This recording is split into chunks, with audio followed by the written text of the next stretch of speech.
I Cancer, am but wouldn't a nerd. he... I know a lot of you are looking at me going, wow, that guy kind of looks like a pro wrestler, but I am not a pro wrestler. I am a nerd. Genne Luen Yang is introducing himself to a room full of teachers, librarians, and fourth-grade students at the U.S. Library of Congress. He's a cartoonist and author of graphic novels for young people, books that he says reflect his own identity. I am a Chinese American.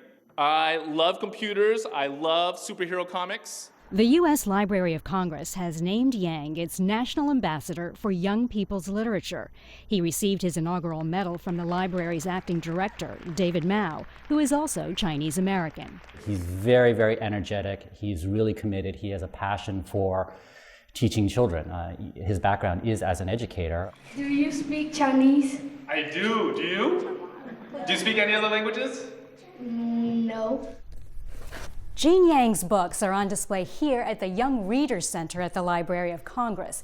He calls his approach reading without walls, allowing books to introduce you to different cultures, different people, and different ideas. Zing! Life was never quite the same again. Yang began writing his own comic books at age 10. All you need to become a comic book creator is some paper, some pencils, and like a healthy ignorance of your own artistic limitations, and you can just go at it. And that's what I did in 5th grade.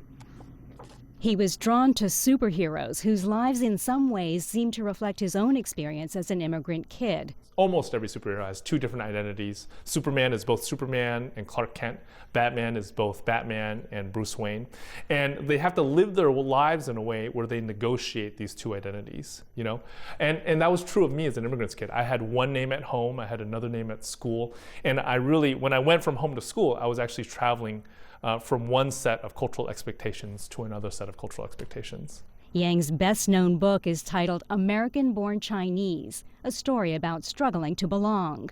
I think every kid goes through this period of time where they want to fit in as best they can, right? And a lot of times that means getting rid of what makes you different. And I think that was true of me. I went through a period of time when I was growing up where I really wanted to get away from my parents' culture, from Chinese culture, because it made me different from most of my classmates. Part of what I had to do as an immigrant kid was come to accept and even celebrate my Chinese American heritage. If you never go outside your walls, then your home is essentially a prison.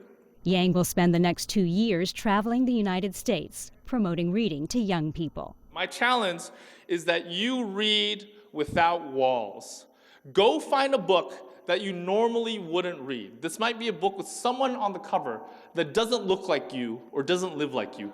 Read without walls and see what happens. I guarantee it's going to be something amazing.